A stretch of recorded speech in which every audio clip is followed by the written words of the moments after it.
బోరబండ ఎన్నికల సభలో కేంద్ర మంత్రి బండి సంజయ్ సంచలన వ్యాఖ్యలు చేశారు. టోపీ పెట్టుకునే రోజు వస్తే తల నరుక్కుంటానని అన్నారు. ఇక మాగంటి గోపీనాథ్ చావుకు కేటీఆర్ఏ కారణమని ఆరోపించారు. రేవంత్ కు దమ్ముంటే గోపీనాథ్ చావుపై సమగ్ర విచారణ జరిపించాలని ఈ సందర్భంగా వారు డిమాండ్ చేశారు. ఇక కాళేశ్వరంలో లక్షల కోట్ల అవినీతి జరిగితే 9,000 కోట్లపైన సిబిఐ విచారణ ఎందుకు కోరారని బండి సంజయ్ ఈ సందర్భంగా ప్రశ్నించారు.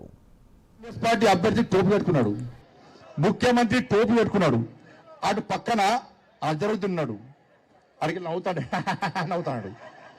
ఏంటంటే వీళ్ళు పగటి పిచ్చగాలి, వీళ్ళు పగటి వేషాలు కొత్త పిచ్చగాలి, వీళ్ళే మనుషులు రా భయ్. నేనే టోపీ పెట్టుకోలే, టోపీ పెట్టుకోవాల్సి పెట్టుకోలే, ఎవరు పెట్టుకుంటారు పెట్టుకున్నాడు టోపీ. వాడు నవ్వుతున్నాడు, వీడు మా ఓట్ల కోసం మా చుట్టూ గిట్ల తిరుగుతారా వీళ్ళు అని వాళ్ళు కలిసే నాకు. నేనన్నా రేవంత్ రెడ్డి ఇలా అజరుద్దీన్కి టోపీ పెట్టకుండా నువ్వు పెట్టుకున్నావు చూసినావా, నాకు వేణుమాధవే గుర్తొచ్చింది అన్న. ఇలా నీ క్యాండిడేట్ పెట్టుకున్నాడు చూసినావా, నేనంటున్నా అరే నీకు దమ్ముంటే ఇదే హజరుద్దీన్ నా హిందువులం ఏ పండుగ చేసినా ఏ పూజ చేసినా మొట్టమొదటిసారి విఘ్నేశ్వర స్వామికి పూజ చేస్తాం. నీకు దమ్ముంటే అదే హజరుద్దీన్ కి బొట్టు వక్తతుండ మహాకార్య సూర్యకోటి సమప్రభ నిర్విఘ్నం కుర్మే దేవ సర్వకార్యేషు సర్వదా అని చెప్పి నీకు పాడిచ్చే దమ్ముందా రేవంత్ రెడ్డి అని నేనంటున్నాను. నమాజ్ పోతున్నా నవ్వుతున్నా వాళ్ళు.